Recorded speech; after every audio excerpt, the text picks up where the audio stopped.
तो साथियों यूडाइस पे स्कूल प्रोफाइल का डीसीए भरना प्रारंभ हो गया है साथियों। जी हाँ शिक्षक साथियों, अब आप यूडाइस में प्रोफाइल एंड फैसिलिटीज़ मॉड्यूल को भी भर सकते हैं साथियों। आज की इस वीडियो में मैं आपको बताऊंगा कि कैसे आप बिंदु क्रमांक 1.1 से लगा के 2.28 तक की सारी जानकारियां भरेंगे साथियों। इसलिए वीडियो को पूरा देखिएगा, क्योंकि प्रोफाइल काफ़ी बड़ी है तो इसलिए हो सकता है वीडियो थोड़ा सा लंबा हो जाए। लेकिन साथियों अगर आप पूरा वीडियो देखेंगे तो बहुत ही आसानी से आप पूरा डीसीए भर सकते हैं। तो साथियों चलिए हम वीडियो में आगे बढ़ते हैं और स्टेप बाय स्टेप पूरी जानकारी भरते हैं साथियों आपको अपने मोबाइल पे ब्राउजर ओपन कर लेना है और उस पर डालना है udaisplus.gov.in। साथियों इतना डाल के जैसे ही आप इंटर करेंगे तो आपके सामने यूडाइस प्लस का पहला पेज खुल जाएगा, जिसमें आपको राइट साइड में लॉगिन फॉर ऑल मॉड्यूल में आपको क्लिक करना है साथियों। जैसे ही आप इस पर क्लिक करेंगे तो आपके सामने देखिए यहाँ पे स्टेट सेलेक्ट करने के लिए बोलेगा, आपको अपना स्टेट सेलेक्ट कर लेना है। स्टेट सेलेक्ट करके आपको गो में क्लिक कर देना है। जैसे साथियों गो में क्लिक करेंगे तो देखिए यहाँ पे आपको तीनों प्रोफाइल दिख रहा है साथियों। स्टूडेंट प्रोफाइल और टीचर प्रोफाइल पहले ही ओपन हो चुके हैं। अब आपका प्रोफाइल एंड फैसिलिटीज़ भी ओपन हो गया है, तो आपको इसी मॉड्यूल में काम करना है। तो प्रोफाइल एंड फैसिलिटीज़ के सामने जो लॉगिन बटन दिख रहा है इस पर साथियों आपको क्लिक कर देना है। जैसे आप क्लिक करेंगे यहाँ पे यूज़र नेम और पासवर्ड मांगेगा, तो आपको अपना यूडाइस कोड पासवर्ड और कैप्चा डाल के साइन इन कर लेना है साथियों। लॉगिन करने पे देखिए आपको ये पहला पेज आपको दिख रहा होगा साथियों। इस पे देखिए आपको जाना कहाँ पे है जानकारी भरने के लिए। तो साथियों आपको पहला ऑप्शन दिख रहा होगा डाटा कैप्चर का। साथियों इसी ऑप्शन में आपको क्लिक करना है। तो चलिए साथियों हम यहाँ पे डाटा कैप्चर वाले ऑप्शन में क्लिक करते हैं साथियों। जैसे ही आप क्लिक करेंगे तो देखिए यहाँ पे आपको प्रोफाइल दिख रहा होगा साथियों। यहाँ पे देखिए आपको देखिए 1.1 से लगा के 2.28 तक यहाँ पे देखिए जानकारी दी हुई है, इन्हीं को हमें भरना है। यहाँ पे देखिए डाटा एंट्री एक्टिव लिख के आ रहा है, चालू हो गया है। यहाँ पे देखिए नीड करेक्शन लिखा हुआ है, मतलब हमको भरना है। और अगर आप नीचे आते हैं साथियों तो देखिए सभी में यहाँ पे नीड करेक्शन लिखा हुआ है। तो साथियों आपको पूरी जानकारी यहाँ पे फिलअप करना है। और देखिए नीचे भी लिखा हुआ है कि स्कूल लेवल से आप डीसीए भर सकते हैं, जो कि 15 जुलाई को चालू हो गया है। तो साथियों चलिए अब हम ऊपर चलते हैं। तो देखिए साथियों जब आप ऊपर यहाँ पे पहुँचेंगे तो देखिए यहाँ पे आपको ऊपर सबसे ऊपर जब जाएंगे तो आपको देखिए लैंग्वेज दिख रहा होगा। लैंग्वेज में आप अपना इंग्लिश हिंदी जो भी लैंग्वेज से आप भरना चाहें, कोई भी लैंग्वेज से आप भरना चाहें वो लैंग्वेज आप यहाँ पे सेलेक्ट कर सकते हैं। तो साथियों आपको क्या करना है, लैंग्वेज में आपको क्लिक करना है साथियों। इस पे देखिए सभी लैंग्वेज दे रखी है। तो चलिए हम यहाँ पे हिंदी लैंग्वेज में भरते हैं, जिससे कि आपको बेहतर समझ में आए। तो साथियों मैंने यहाँ पे हिंदी लैंग्वेज सेलेक्ट कर लिया है। अब आपको सर्वप्रथम पहले बिंदु में 1.1 से लगा के 1.30 तक यहाँ पे दे रखा है, इसी पे आपको क्लिक करना है। तो चलिए हम इस पर क्लिक करते हैं साथियों। जैसे आप क्लिक करेंगे तो साथियों यहाँ पे आपकी विद्यालय की बेसिक जानकारी दी होगी साथियों। तो यहाँ पे देखिए लिखा हुआ है बेसिक स्कूल प्रोफाइल, जिसमें साथियों देखिए आपके विद्यालय का नाम, जिले का नाम, ग्रामीण है कि शहरी, ये सारी चीज़ें, और आपके संकुल का नाम, और मतलब इस प्रोफाइल में हेडमास्टर का नाम, मोबाइल नंबर, सारी चीज़ें इसमें दी हुई हैं साथियों। मैं आपको बता दूं कि कुछ चीज़ें जिसमें @ लगा हुआ है साथियों, ये देखिए सभी में @ यहाँ पे लगा हुआ है साथियों। जो @ लगा हुआ है इसको आप अपने स्तर से करेक्शन नहीं कर सकते हैं। यहाँ पे देखिए लिखा हुआ है कि आपको ब्लॉक MIS या तो डिस्ट्रिक्ट MIS जिले से इसका करेक्शन हो सकता है, जिसमें @ लगा हुआ है साथियों। जिस पे # लगा हुआ है उसका करेक्शन आप अपने स्तर से कर सकते हैं। और यहाँ पे भी देखिए तो आपके स्कूल की निम्न कक्षा और उच्च कक्षा है, वह भी करेक्शन आपके जिले लेवल से या ब्लॉक लेवल से हो सकेगा, आपके लेवल से नहीं हो सकता है साथियों।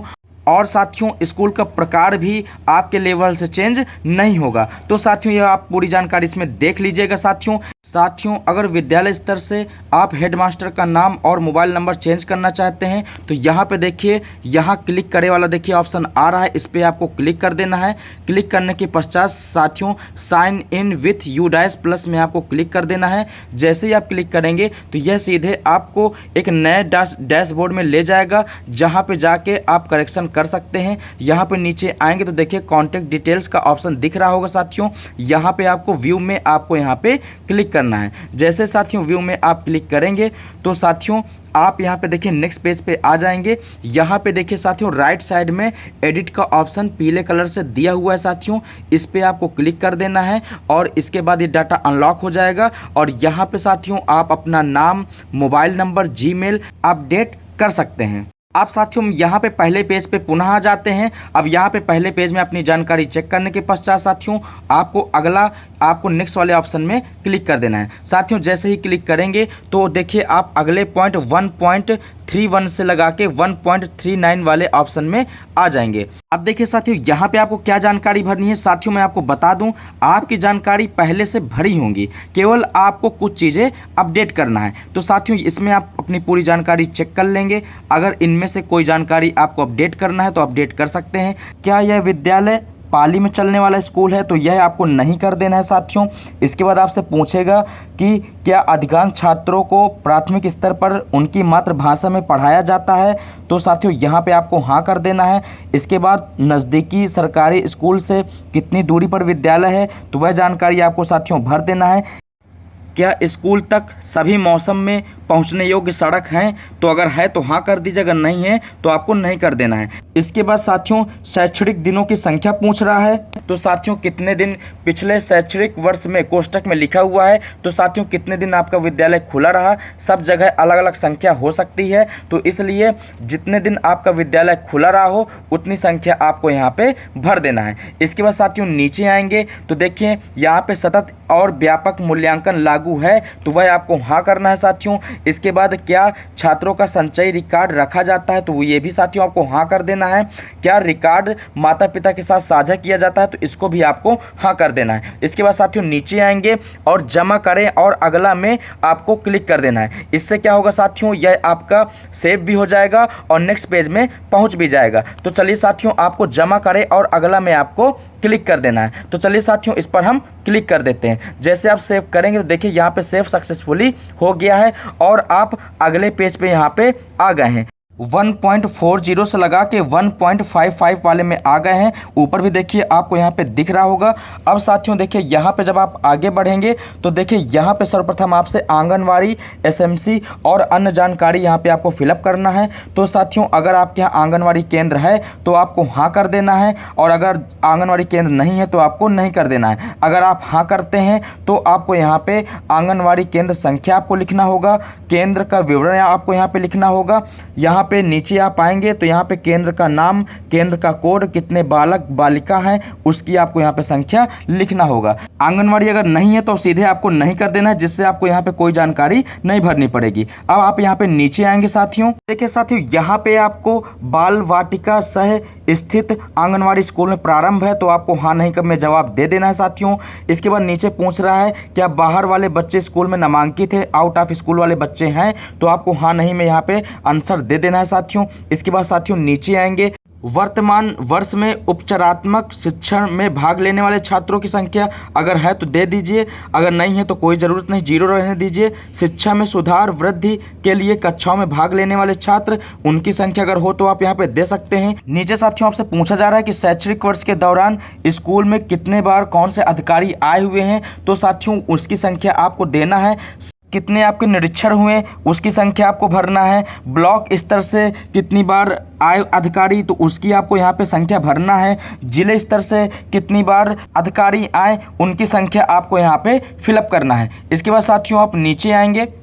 अब यहाँ पे साथियों आपसे एसएमसी का गठन के लिए पूछ रहा है, तो एसएमसी का गठन होता है कि नहीं, तो आपको हाँ नहीं में आंसर देना है। तो आपको यहाँ पे हाँ करना है साथियों, क्योंकि हर जगह गठन होता है। और हाँ करने के पश्चात नीचे आपको संख्या भी भरनी है, कितने एसएमसी बैठक होते हैं, तो हर महीने के हिसाब से आप यहाँ पे हमने यहाँ पे 11 संख्या भर दिया है। आप अपने अनुसार जितने भी गठन हुए हों एसएमसी के जितनी बार, वह आप यहाँ पे संख्या भर सकते हैं। इसके बाद साथियों नीचे आएंगे आप, तो यहाँ पे पूछा जा रहा है कि एसएमसी ने स्कूल विकास योजना तैयार की है, तो साथियों आपको यहाँ पे हाँ करना है। इसके बाद हाँ किस वर्ष में उल्लेख है, तो साथियों आपको यहाँ पे 2025 डाल देना है। आप अपने अनुसार यहाँ पे वर्ष डाल सकते हैं साथियों। आगे साथियों पूछा जा रहा है क्या स्कूल निर्माण समिति का गठन किया गया, अगर किया गया हो तो हाँ करिए वरना आप नहीं कर दीजिए। इसके बाद क्या स्कूल ने अपनी अकादमिक समिति का गठन किया है, तो आप यह इसमें हाँ कर सकते हैं साथियों। क्या स्कूल ने अपने अभिभावक अध्यापक संस्था का गठन किया है, तो इसमें भी आप हाँ कर सकते हैं। इसके बाद अगर हाँ करेंगे तो उसमें पूछ रहा है कि कितने पीटीएम बैठक हुए हैं, तो साथियों पीटीएम बैठक आप यहाँ पे संख्या आप डाल सकते हैं। यहाँ भी हर महीने के हिसाब से आप 11 संख्या डाल सकते हैं। अब साथियों आपसे पूछ रहा है कि विद्यालय पीएफएमएस से पंजीकृत है, तो साथियों इस ऑप्शन को आपको हाँ करना है। इसके बाद नीचे आएंगे तो पूछ रहा है क्या स्कूल में बहुकक्षा कक्षा है, इसका मतलब है कि एक कक्षा में 2 क्लासेस चलती हैं कि नहीं। अगर चलती हैं तो आपको हाँ करके जो जो क्लास आपके साथ में चलती हों उनको सेलेक्ट करके आपको ओके कर देना है, वह कक्षा यहाँ पे चढ़ जाएंगी। इसी प्रकार अगर और भी कक्षे चल रहे हो साथ में तो आप इसी प्रकार से 2 कक्षा 3 कक्षा चूज करके ओके कर सकते हैं। और अगर नहीं चल रहे हैं तो आपको इसमें सीधे साथियों नहीं कर देना है। नहीं कर देंगे साथियों तो यह ऑप्शन आपका बंद हो जाएगा। साथियों नीचे पूछ रहा है क्या स्कूल किसी स्कूल परिसर का भाग है, तो साथियों उसको आप नहीं कर देंगे। अगर है तो आप हाँ कर सकते हैं। हब स्कूल है कि नहीं है, तो इसको भी हाँ नहीं आप आंसर दे सकते हैं। इसके बाद साथियों नीचे आना है। आपसे नीचे यहाँ पे पूछ रहा है कि एक भारत श्रेष्ठ भारत के तहत कार्य किया है, अगर किया है तो आपको इसमें भी हाँ नहीं साथियों आपको जवाब दे देना है। क्या स्कूल को फिट इंडिया स्कूल के रूप में प्रमाणित किया गया है, तो इसमें भी साथियों आप हाँ कर सकते हैं। पूछ रहा है क्या स्कूल शिक्षक मूल्यांकन के आधार पर प्रत्येक शिक्षार्थी के लिए एक समग्र रिपोर्ट कार्ड प्रदान करता है, तो साथियों इसमें आपको हाँ करना है। क्या कृत्रिम बुद्धिमत्ता को पाठ्यक्रम के भाग के रूप में पढ़ाया जाता है, तो इसमें भी आप हाँ कर सकते हैं। इसके बाद साथियों आपको नीचे आना है, जमा करें और अगला में आपको क्लिक कर देना है। जैसे साथियों आप क्लिक करेंगे तो यह पेज आपका सेव हो जाएगा और आप नेक्स्ट पेज पे पहुंच जाएंगे। अब साथियों हम यहाँ पे भरेंगे 1.56 निःशुल्क पाठ्य पुस्तकों, शिक्षण अधिगम सामग्री, टीएलएम, खेल सामग्री आदि की उपलब्धता। तो साथियों यहाँ पे आपको मैं बता दूं आपको सभी में यस यस यस कर देना है, क्योंकि ये सारी चीज़ें आपको उपलब्ध होती हैं। साथियों अब मैं आपको देखिए ऊपर बता दूं, पहला ऑप्शन ऊपर दिया हुआ है क्या निःशुल्क पाठ्य पुस्तकों का एक पूरा सेट प्राप्त हुआ है, तो आपको इसमें साथियों हाँ कर देना है। और सेलेक्ट में जाके इसमें आपको महीना सेलेक्ट कर लेना है। तो आपको साथियों मैं बता दूं कि अप्रैल में ही सभी विद्यालयों की किताब बट गई थी, तो आप यहां पे अप्रैल चूज कर सकते हैं। बाकी आप अपने हिसाब से देख लीजिएगा। इसके बाद साथियों नीचे आएंगे तो देखिए बाकी में आपको यस कर देना है। सबसे नीचे आएंगे तो देखिए क्या स्कूल ने छात्रों को निःशुल्क यूनिफॉर्म प्रदान किया है, तो इसमें भी साथियों आपको हाँ कर देना है, क्योंकि डीबीटी का पैसा प्रत्येक बच्चे को प्राप्त होता है। अब साथियों नीचे आपसे पूछ रहा है कि किस माह में बच्चों को छात्रों को वर्दी प्रदान की गई, तो साथियों जब उनको डीबीटी का जिस माह में पैसा प्राप्त हुआ है वही माह आपको यहाँ पे सिलेक्ट करना है। तो साथियों यहाँ पे आप मई जून अपने हिसाब से आप डाल सकते हैं, क्योंकि अप्रैल में ही सभी बच्चों को प्रमोट कर दिया गया था, वेरीफाई कर दिया गया था। तो साथियों यहाँ पे हम मई डाल देते हैं, आप अपने अनुसार यहाँ पे फिलअप कर दीजिएगा। इसके बाद आपको जमा करें और अगला में आपको क्लिक कर देना है, तो पेज आपका सेव हो जाएगा और आप अगले पेज 1.57 में पहुंच जाएंगे। साथियों यहाँ पे भी आपको सारे ऑप्शन में हाँ हाँ ही कर देना है साथियों, क्योंकि ये सारी चीज़ें आपको प्रदान की जाती हैं। तो साथियों इसमें हम सभी में यस में क्लिक कर देंगे। इसके बाद साथियों यस में सभी में क्लिक करने के पश्चात जब आप यहाँ पे देखिए नीचे आएंगे तो साथियों यहाँ पे आपसे देखिए 1-2 जानकारियाँ और मांग रहा है। इसमें बताया गया है कि साइबर सुरक्षा पर उन्मुखीकरण प्राप्त करने वाले छात्रों की संख्या और मनोसामाजिक प्रशिक्षण प्राप्त करने वाले छात्रों की संख्या, अगर है तो आप भर दीजिए वरना 0 ही भर रहने दीजिए। इसके बाद नीचे आना है, जमा करें और अगले पे आपको क्लिक कर देना है। साथियों यह पेज भी आपका सेव हो जाएगा और अब आप 1.58 वाले पेज पे आ जाएंगे। साथियों इसमें स्कूल सुरक्षा संबंधित चीजें हैं, तो इसमें देखिए आपको बड़े ध्यान से भर लेना है। सारी जानकारी वैसे आपकी भरी होगी, फिर भी एक बार आप इसमें देख लीजिएगा। आपदा प्रबंधन योजना, इसको आप हाँ कर दीजिएगा। इसके बाद साथियों सुरक्षा ऑडिट आयोजित किया जाता है, साथियों इसको भी आप यहाँ पे हाँ कर दीजिएगा। इसके बाद गैर संरचनात्मक सुरक्षा ऑडिट आयोजित किया जाता है, इसको आप नहीं कर सकते हैं साथियों। अगर सीसीटीवी कैमरा है आपके यहाँ है तो आप हाँ करिए, अगर नहीं है तो आपको नहीं कर देना है। हाँ करेंगे तो आपको संख्या यहाँ पे भरनी पड़ेगी। इसके बाद साथियों आपसे पूछेगा क्या अग्निशामक यंत्र स्थापित है, तो साथियों आपको मैं बता दूं कि यह आपको 100% आपको भरना है, यस दिखाना है, आप इसको नहीं दिखाएंगे तो इसको आप हाँ कर देंगे। इसके बाद नीचे आएंगे, क्या स्कूल में स्कूल की सुरक्षा के लिए कोई नोडल शिक्षक है, अगर है तो आप यहाँ पे हाँ कर देंगे। इसके बाद नीचे आएंगे, क्या छात्र और शिक्षक स्कूल सुरक्षा और आपदा की तैयारी के लिए नियमित प्रशिक्षण लेते हैं, तो अगर लेते हो तो साथियों आप हाँ कर सकते हैं, वरना आपको नहीं कर देना है। इसी प्रकार साथियों आपको ये सारे ऑप्शन पढ़ के आप अपने अनुसार यहाँ पे हाँ नहीं का इसमें जवाब दे सकते हैं। साथियों देखिए अब यहाँ पे हम नीचे आते हैं। साथियों क्या स्कूल ने किसी शिक्षक को प्रथम स्त्री परामर्शदाता के रूप में नियुक्त किया है, अगर नियुक्त किया है तो साथियों तो आपको यहाँ पे हाँ करना है, अन्यथा आप नहीं कर देंगे। इसके बाद नीचे आपसे पूछ रहा है क्या सभी हितधारकों एसएमसी माता पिता वरिष्ठ छात्र को शामिल करके बाल सुरक्षा सुनिश्चित करने के लिए स्कूल की सुरक्षा और सुरक्षा अंकेक्षण की आवृत्ति वो आपको बताना है, 1 2 3 4 जितनी भी संख्या में हो आप यहाँ पे बताएंगे। तो साथियों वह आपको यहाँ पे सिलेक्ट कर लेना है। इसके बाद साथियों देखिए नीचे आएंगे तो आपसे यहाँ पे पूछेगा क्या स्कूल अपने सभी शिक्षकों की तस्वीरें प्रदर्शित कर रहा है, तो साथियों यहाँ पे आप हाँ भर देंगे साथियों। इसके बाद फिर आगे आपसे पूछा गया क्या स्कूल ने विद्या प्रवेश मॉड्यूल को अपनाया है, शुरू किया है, तो इसको भी साथियों आपको यहाँ पे हाँ कर देना है। अब साथियों यहाँ पे आपसे छात्र की उपस्थिति और शिक्षकों की उपस्थिति मांगी गई है, तो इसको आप दोनों इलेक्ट्रॉनिक रूप में भी आप दिखा सकते हैं, क्योंकि आप ऑनलाइन डाटा देते हैं तो साथियों आपको इलेक्ट्रॉनिक इसमें चूज कर लेना है, बाकी आप अपने अनुसार आप चूज कर सकते हैं। इसके बाद साथियों दोनों में आप सेलेक्ट करने के पश्चात नीचे आएंगे, यहाँ पे स्कूल में युवा क्लब का गठन हुआ है कि नहीं, तो साथियों युवा क्लब का गठन अगर होता है तो आप यहाँ पे हाँ करेंगे, और अगर नहीं होता है तो आपको यहाँ पे नहीं कर देना है। इसी प्रकार साथियों नीचे आएंगे तो क्या स्कूल में पर्यावरण क्लब का गठन हुआ है, तो साथियों ये भी आपको हाँ नहीं कर देना है। साथियों इसी प्रकार से फिर पूछ रहा है क्या स्कूल के सभी शिक्षकों को शिक्षक पहचान पत्र जारी किए गए हैं, तो साथियों अगर जारी किए गए हैं तो आपको यहाँ पे हाँ कर देना है।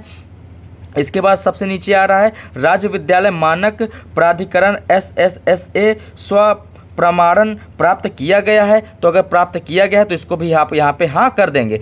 इसके बाद साथियों नीचे आना है और जमा करें और अगला में आपको क्लिक कर देना है। साथियों जैसे ही आप इसमें क्लिक करेंगे तो यह पेज आपका सेव हो जाएगा।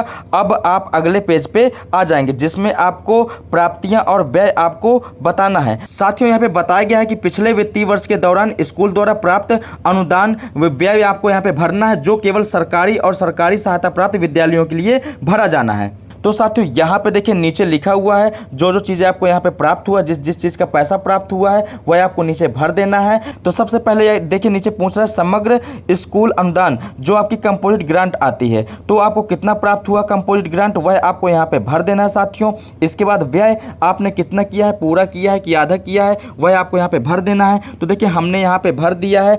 इसी प्रकार आप अपना भी भर सकते हैं। पुस्तकालय अनुदान इसी प्रकार भरना है, और भी मरम्मत अनुदान, खेल और शारीरिक शिक्षा के लिए अनुदान अगर आपके लिए आया है, खेल स्पोर्ट का पैसा आता है तो इसमें भी आप स्पोर्ट वाला पैसा आप भर सकते हैं। आपके यहाँ 5,000 आया है कि 10,000 आया है, उसी अनुसार आप यहाँ पे भर दीजिए, और जितना व्यय हुआ है वह आपको यहाँ पे भर देना है। साथियों इसी प्रकार से आप आगे बढ़ेंगे तो देखिए और भी यहाँ पे काफ़ी सारे अनुदान हैं। इसी प्रकार से अगर जो जो पैसा आपके यहाँ प्राप्त हुआ है वह आप यहाँ पे भर दीजिएगा। साथियों इस प्रकार से ऐसे देखिए विद्यालय विकास और प्रबंध समिति SMC का पैसा अगर आपको मिला है तो वह भी आप यहाँ पे भर सकते हैं। इसके बाद साथियों देखिए नीचे आएंगे। साथियों नीचे आपको जो जानकारी भरनी है उसमें लिखा हुआ है स्कूल द्वारा प्राप्त वित्तीय सहायता गत शैक्षणिक वर्ष, जिसमें आपको बताया गया कि यह सहायता प्राप्त विद्यालयों के लिए है, तो यह आप अपना भर लीजिएगा जिनका है। अगर नहीं है तो आप सीधे नहीं में आपको क्लिक कर देना है। इसके बाद साथियों आप आगे बढ़ेंगे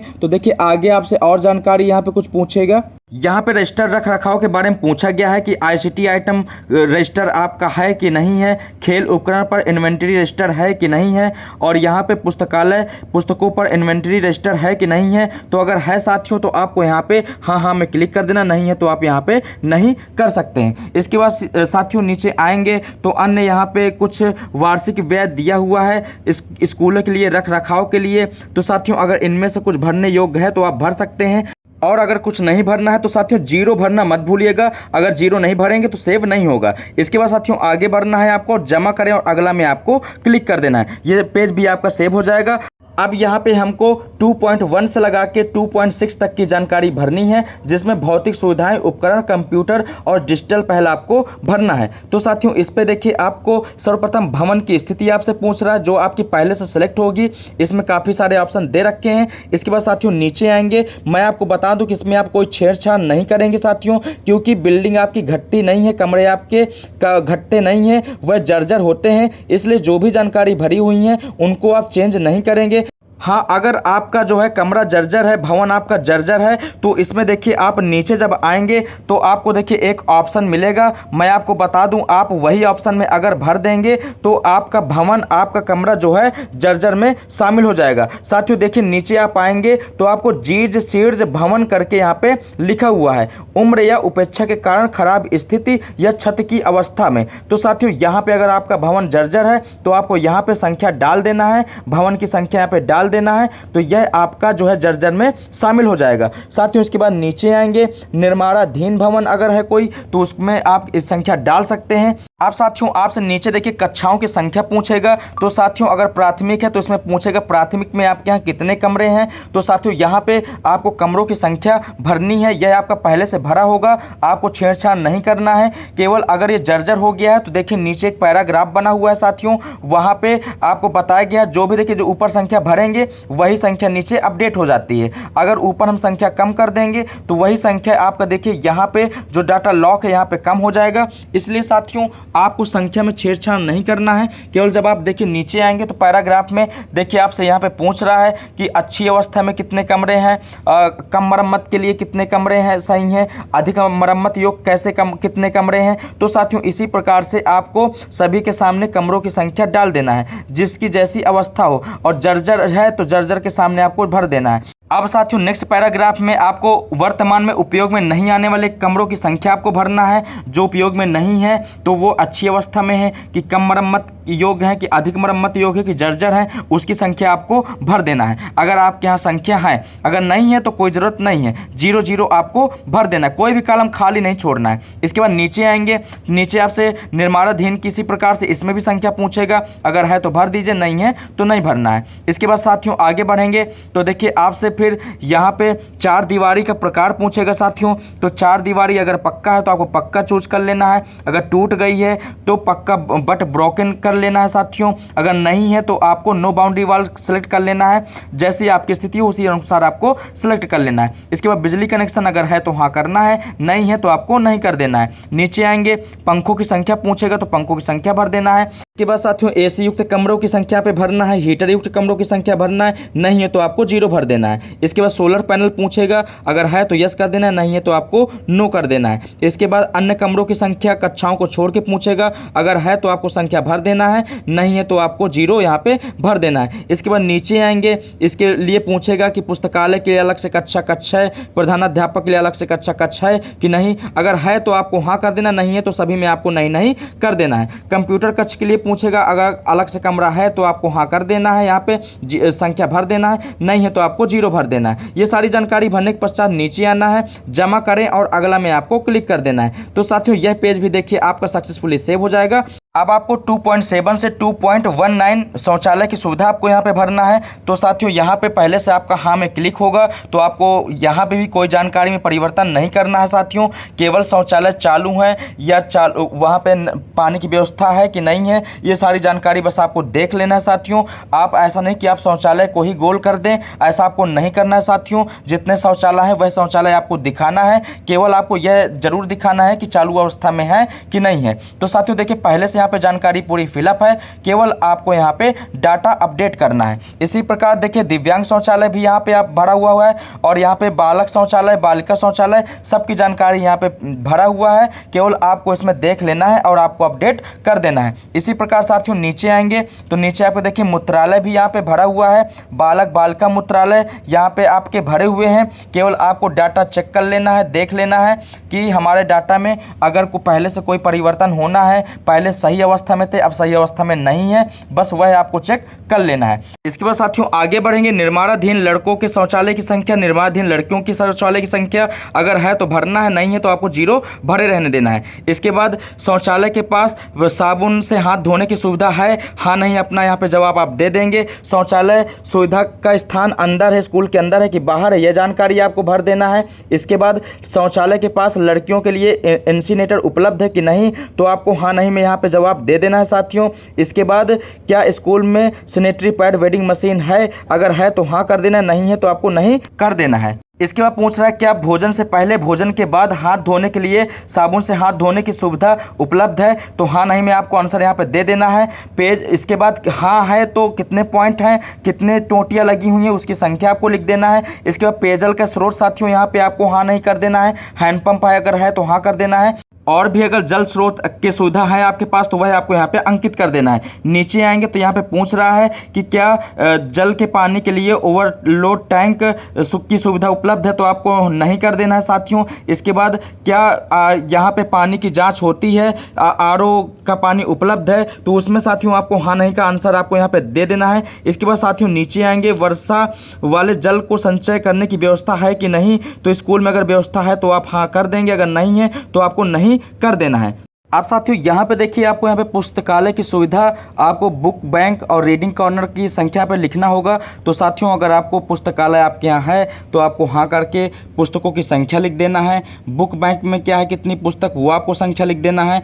अगर पढ़ने का कोना है तो आपको हाँ नहीं में आंसर लिख देना है। इसके बाद नीचे आएंगे, क्या स्कूल में पूर्वकालिक पुस्तकालय अध्यक्ष है, अगर है तो हाँ करना है, अगर नहीं है तो नो कर देना है। समाचार पत्र आता है कि नहीं, अगर आता है तो हाँ करिए, अगर नहीं है तो आपको नहीं कर देना है। नीचे साथियों आपसे पूछ रहा है विद्यालय का अनुमानित भूमि क्षेत्रफल जो आपने पिछले वर्ष भरा होगा, आपका भरा हुआ होगा, तो साथियों आप में उसमें कुछ करेक्शन करना नहीं है। अगर आपने भरा है तो सही भरा होगा, तो आप अपने अनुसार यहाँ पे देख लीजिएगा। अगर करेक्शन करने लायक हो तो अपना कर लीजिएगा, नहीं करने लायक हो तो भरे रहने दीजिएगा। इसके बाद साथियों नीचे आएंगे तो पूछेगा क्या स्कूल सुविधा के विस्तार के लिए भूमि उपलब्ध है, तो अगर है तो हाँ कर देना, नहीं है तो आपको नो ही रहने देना है। अब साथियों यहाँ पे आप ध्यान से देखिएगा क्योंकि यह पॉइंट आपको भरना बहुत ज़रूरी है। क्या स्कूल में खेल के मैदान की सुविधा उपलब्ध है, तो साथियों इसको आपको हाँ करना होगा, और नहीं अगर आप करेंगे तो यह पेज आपका सेव नहीं होगा। तो इसमें साथियों करना क्या है, आपको हाँ करना है। जब आप हाँ कर देंगे तो खेल जोड़े का यहाँ पे ऑप्शन आएगा, तो इसमें क्लिक करके आपको डाटा भरना होगा। अगर देखिए अगर आप नहीं भरते हैं तो कुछ इस प्रकार का मैसेज आएगा, at least one sport wise playground details row in the required. तो साथियों यहाँ पे रिक्वायर्ड है, आपको यहाँ पे भरना ही पड़ेगा। तो इस चीज़ को आप ध्यान दीजिएगा, वरना इस प्रकार का मैसेज बार बार आएगा और आपका पेज सेव नहीं होगा। तो खेल जोड़े में आपको क्लिक करके कोई आपको एक खेल आपको यहाँ पे सेलेक्ट कर लेना है साथियों। खेल सेलेक्ट कर लेंगे अपने अनुसार। अगर आपके यहाँ भूमि नहीं है तो कोई ऐसा खेल आप सेलेक्ट कर सकते हैं जिसको आप कक्षा में भी बच्चों को खिलवा सकते हैं। इसके बाद आपको खेल मैदान की सुविधा में आप यस नो कर लीजिएगा। खेल सामग्री उपलब्ध है उसमें यस नो कर लीजिएगा। फिर इसके बाद कोच उपलब्ध है उसमें भी आप यस नो कर लीजिएगा। इतना भरने के पश्चात साथियों अब आपको नीचे आना है। यहाँ पे साथियों पूछा जा रहा है क्या पिछले शैक्षणिक वर्ष में छात्रों की स्वास्थ्य जांच की गई, अगर जांच की गई तो आपको हाँ करना है, और हाँ करने के पश्चात कितनी जांचें हुई वह आपको यहाँ पे संख्या में लिखना है। 1 2 3 जितनी भी हुई हों वह आप यहाँ पे संख्या में लिख देंगे। इसके बाद जब संख्या लिख देंगे तो यहाँ पे ऊंचाई, वजन, आँखें, दंत, गला, इनमें सब में आपको यस यस यस आपको कर देना है। इतना करने के पश्चात जब आप आगे बढ़ेंगे तो यहाँ पे देखिए आपसे पूछेगा बच्चों को दी गई कृत्रिम नाशक गोली तो 2 खुराक या 1 खुराक या नहीं दिया गया, इसमें आप यस नो अपने अनुसार कर लीजिएगा। इसी प्रकार आयरन की, फॉलिक एसिड की यहाँ पे टेबलेट दी गई कि नहीं दी गई उसमें आपको हाँ नहीं आपको कर लेना है। क्या स्कूल में थर्मल स्कैनर का उपलब्ध है, अगर है तो हाँ करिएगा, नहीं है तो नहीं कर लीजिएगा। क्या वार्षिक स्वास्थ्य रिकॉर्ड रखा जाता है, अगर रखा जाता है तो हाँ करिए, नहीं रखा जाता है तो नहीं कर देंगे। इसी प्रकार से क्या प्राथमिक उपचार की सुविधा उपलब्ध है, तो अगर उपलब्ध है तो आपको हाँ कर लेना है। इसी प्रकार साथियों आपको सभी में हाँ नहीं आपको कर लेना है। अब आप नीचे आएंगे, यहाँ पे पूछ रहा है क्या दिव्यांग बच्चों के इमारत में पहुंचने के लिए रैंप उपलब्ध है, तो रैंप अगर बना हुआ है तो आपको हाँ कर देना है, नहीं है तो आपको नहीं कर देना है। इसके बाद आगे पूछ रहा है अगर रैंप है तो उसमें रेलिंग लगी हुई है कि नहीं लगी हुई है, उसमें भी आपको हाँ नहीं का जवाब दे देना है। क्या स्कूल में विशेष शिक्षक हैं? अगर आपके यहाँ शिक्षक हैं विशेष CWSN वाले तो आपको हाँ करना है, वरना आपको यहाँ पे भी नहीं कर देना है। किचन गार्डन है कि नहीं, वह आपको हाँ नहीं कर देना है। स्कूल में किचन शेड है कि नहीं, वह भी आपको हाँ नहीं यहाँ पे कर देना है। क्या स्कूल में अपशिष्ट एकत्र करने हेतु कूड़ेदान है, कक्ष में है कि नहीं है, तो वह आपको हाँ नहीं कर देना है। शौचालय में है कूड़ादान कि नहीं है, उसमें भी आपको हाँ नहीं में जवाब दे देना है। फिर साथियों यहाँ पे फर्नीचर के लिए पूछा जाएगा कि विद्यालयों में फर्नीचर है बच्चों के लिए कि नहीं। अगर सभी बच्चों के लिए है तो आपको हाँ में कर देना है, आंशिक रूप से है तो आंशिक वाले ऑप्शन में कर देना है, अगर कोई फर्नीचर नहीं है तो आपको उसमें क्लिक कर देना है। अगर आप हाँ वाले ऑप्शन में क्लिक करते हैं तो आपको सभी बच्चों की संख्या डालनी होगी। अगर आंशिक रूप से उपलब्ध है तो आंशिक रूप से जितने बच्चों के लिए उपलब्ध है उसकी संख्या आपको डालनी पड़ेगी। अगर नहीं करते हैं तो आपको कोई संख्या नहीं डालनी पड़ेगी। यह पूरा डाटा भरने के पश्चात नीचे आना है साथियों, आपको जमा करें और अगला में आपको क्लिक कर देना है, तो यह पेज भी आपका यहाँ पे सेव हो जाएगा। अब आप नेक्स्ट ऑप्शन में आ जाएंगे 2.21 से 2.23 तक, स्कूलों में भौतिक सुविधाएं एवं उपकरण। तो साथियों इसको भी आप देख लीजिएगा, अगर है तो आपको हाँ करना है, अगर नहीं है तो इसमें सब में आपको नहीं आपको कर देना है। इतनी जानकारी भरने के बाद आपको नीचे आना है, जमा करें और अगला में आपको क्लिक कर देना है। जैसे आप यहाँ पे क्लिक करेंगे तो सेव हो जाएगा और अगला पेज यहाँ पे ओपन हो जाएगा 2.24 से 2.28 तक, जिसमें हमको कंप्यूटर और डिजिटल पहल की जानकारियाँ भरनी है। इसमें साथियों डेस्कटॉप, लैपटॉप, टैबलेट जो भी चीज़ें आपके यहाँ हो वह आपको भर देना है। प्रिंटर, प्रोजेक्टर, कोई भी चीज़ें अगर आपके यहाँ हैं तो वह आपको भर देना है। अगर नहीं है तो आपको वहाँ पे 0 भर देना है, खाली नहीं छोड़ना है। इसके बाद साथियों देखिए नीचे आएंगे, अगर आपके यहाँ ICT लैब है उपलब्ध है तो आपको हाँ नहीं पे यहाँ पे आंसर दे देना है, अगर नहीं है तो आपको यहाँ पे नहीं में क्लिक कर देना है। इसके बाद साथियों आगे आएंगे तो देखिए आपसे यहाँ पे पूछेगा कि क्या स्कूल में इंटरनेट की सुविधा है कि नहीं है। अगर साथियों इंटरनेट की सुविधा है तो आपको इसमें हाँ ही रखना है, क्योंकि सभी विद्यालयों में इंटरनेट की सुविधा है, क्योंकि मोबाइल फ़ोन सभी लोग यूज़ करते हैं और मोबाइल फ़ोन में इंटरनेट होता है। तो इसमें साथियों आपको हाँ ही करना है 100%। और यहाँ पे स्कूल में उपलब्ध इंटरनेट का प्रकार में आपको मोबाइल चूज़ कर लेना है। वैसे पहले से भरा होगा, लेकिन जिसका नहीं भरा है वह यहाँ पे चूज़ कर लीजिएगा। फिर साथियों यहाँ पे पूछ रहा है कि शैक्षणिक उद्देश्यों के लिए क्या इंटरनेट सुविधा का यूज किया जाता है, तो ये भी साथियों आपको हाँ कर देना है। इसके बाद साथियों नीचे आएंगे, नीचे में से अगर कोई चीज़ आपके यहाँ उपलब्ध है तो आप हाँ कर दीजिए, अगर नहीं है तो आपको नहीं कर देना है। साथियों इतना पूरा जानकारी भरने के बाद जमा करे वाले ऑप्शन में आपको क्लिक कर देना है। जैसे आप जमा कर देंगे तो साथियों यह पेज आपका सक्सेसफुली सेव हो जाएगा। अब साथियों आपको नीचे आना है, नीचे आप आएंगे तो यहाँ पे लिखा होगा डैशबोर्ड पर वापस जाएं, इसी पे ऑप्शन पे आपको क्लिक कर देना है साथियों। अब साथियों यहाँ पे आप पहले पेज पर आ गए हैं, यहाँ पे देख रहे होंगे साथियों कि संपूर्ण स्थिति यहाँ पे पूरा किया गया लिखा हुआ है साथियों। और यहाँ पे देखिए सबके सामने पूरा किया गया करके लिखा हुआ है साथियों। अगर आप इसको इंग्लिश में कर लेंगे तो सभी के सामने यहाँ पे कंप्लीट लिख के यहाँ पे आ जाएगा। देखिए साथियों यहाँ पे मैंने इसको इंग्लिश में कर लिया है, तो ये देखिए आपका यहाँ पे कंप्लीट सबके सामने लिख के आ रहा है। और आपका जो ओवरऑल स्टेटस है वह भी आपका यहाँ पे कंप्लीट लिख के आ रहा है। तो साथियों इस प्रकार से आपको अपने विद्यालय का UDAS का, आपको स्कूल प्रोफाइल का DCF आपको भरना है साथियों। ये पूरी जानकारी है साथियों। अभी देखिए सर्टिफाइड का ऑप्शन यहाँ पे उपलब्ध नहीं हुआ है, अभी सर्टिफाइड का ऑप्शन नहीं आया है। जब सर्टिफाइड का ऑप्शन आ जाएगा तो उसके लिए मैं आपको बता दूंगा साथियों।